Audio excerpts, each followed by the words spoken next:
Olympic தொடரில் Argentina Morocco கால்பந்து அணிகள் மோதிய போட்டி நிறுத்தி வைக்கப்பட்டிருக்கிறது. ரசிகர்களின் ரகளையால் நிறுத்தி வைக்கப்பட்டிருக்கிறது. அண்மை செய்தியாக பார்த்து வருகிறோம்.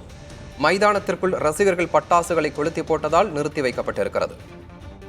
இது குறித்து கூடுதல் தகவல்களை எமது செய்தியாளர் சந்தானகுமாரிடம் கேட்கலாம். சந்தானகுமார், எதனால் போட்டி நிறுத்தப்பட்டது?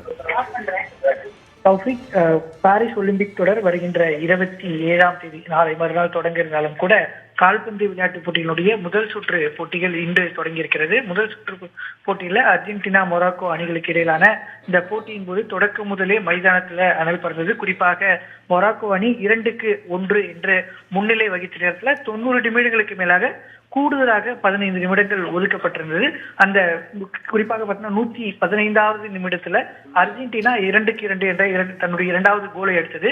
போட்டியினுடைய நேரம் கூடுதலாக ஒதுக்கப்பட்டது காரணமாகவே அர்ஜென்டினா கோல் அடித்ததாக கூறி அர்ஜென்டினா இரண்டாவது கோல் அடித்து போட்டியை சமன் செய்த உடனே மொராக்கோ ரசிகர்கள் மைதானத்துக்குள்ள பட்டாசுகளையும் அதே போன்று பாட்டில்களையும் வீசியதன் காரணமாக போட்டி என்பது இறுதி நிமிடத்துல கோல் அடித்தவுடன் நிறுத்தப்பட்டிருந்தது.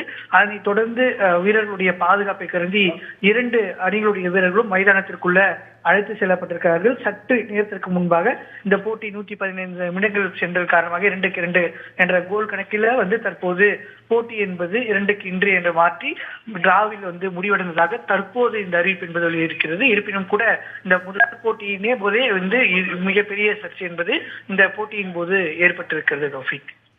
சந்தானகுமார், தகவலுக்கு நன்றி.